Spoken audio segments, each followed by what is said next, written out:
because I'm here to support Now Scotland, because now is the time that we have to make changes. And that was made quite clear by the gentleman who was spoken before. I was just reminiscing to Craig Murray there.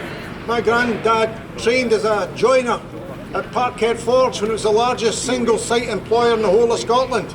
It's now a shopping centre. What remains of our industry that wasn't wiped out in the 1980s by Margaret Thatcher, our industry now faces the threats of coronavirus and a recession that's coming. That's why we have to be in control. This nonsense about waiting until coronavirus is gone before you take control of your own destiny is utter nonsense. There was a time when I was stood here thinking that the political leadership was in there. That's what many of you, along with you and I, tramped the streets in the wind and rain, not on a pleasant day like this, to deliver a Scottish Parliament that would stand up for Scottish interests, that would speak out for Scotland, and that would be that motorway that Tam Dalyell feared that would take us towards independence. Instead, they've parked it, and they've parked their backsides on the seats and aren't prepared to move Scotland further to protect our friend and his colleagues here to protest and indeed to make the changes that are necessary. Thankfully, though, the cause is bigger than any one party. It's bigger than any parties. It's about individuals, because many here will be in no parties. Some will be in my party, some will remain in the SNP or remain in other parties. But the cause is bigger. It transcends any individual party, and the cause now needs to be pushed forward. And if it won't be pushed forward by those given a mandate this May, then it has to be pushed forward by the grassroots. There have been mandates, they haven't been taken. Now is the time, though, to go forward, and it's necessary. We don't require to wait on a gold-plated or whatever other type of Section 30 order. All that has done is give Boris Johnson a veto. This is about the people of Scotland deciding their own destiny, and only they and they alone should be able to decide on their future, not have a veto imposed upon them by a government that we've rejected since before I was even born. So it's utterly ridiculous that we await a Section 30. Secondly, there's the argument about how we have to wait until coronavirus is ended and is over, and it is a problem.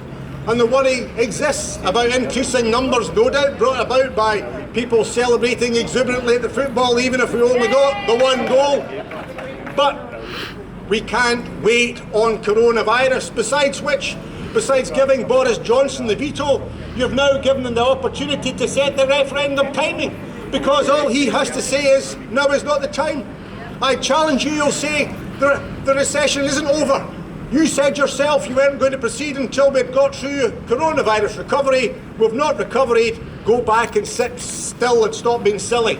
We've given them control over the timing, and now we're in danger of giving them control not only of the timing, but of the terms and conditions.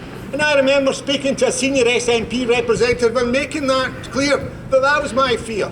I don't think they'll refuse a referendum forever.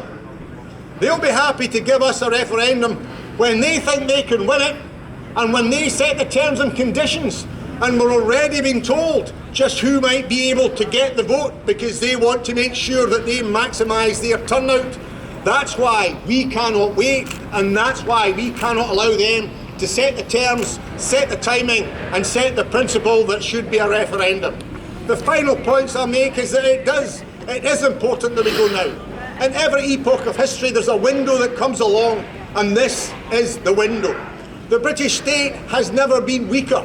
Its political representatives have never been more incompetent and unable to act in the best interests of the UK, never mind Scotland. The opportunity for Scotland has therefore never been greater. The disruption caused by Brexit we're seeing on a daily basis, as the gentleman announced, with massive closures, the impoverishment that's happening to our people in terms of what we face in a cutback in terms of the universal credit and other benefits. The price is being paid by the ordinary people of Scotland. They cannot sustain it or support it. And if we want to, in the nationalist movement, want to maintain hope, then we have to give people a belief that change will come. Because the biggest fear that I ever have for our cause is when hope dies.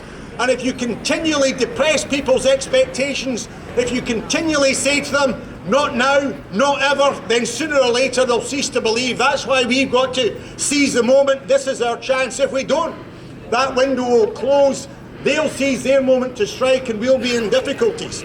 We owe it to the people of Scotland who face losing their jobs, to face losing their houses, because there's a bigger danger coming down the road than even in the 1980s. In the 1980s, unemployment hit many people in industrial areas where they lived in council houses. Now they're going to be facing job cuts when they own their own house, and the problems that go with your mortgage not being able to be met compound the problems. We have to be able to strike.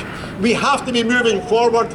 Kicking the can down the road is entirely unacceptable. There was an argument about not holding a referendum a year ago. There is none now, when you can hold a football tournament, when you can elect the President of the United States of America, when you can gather the great and good in Glasgow.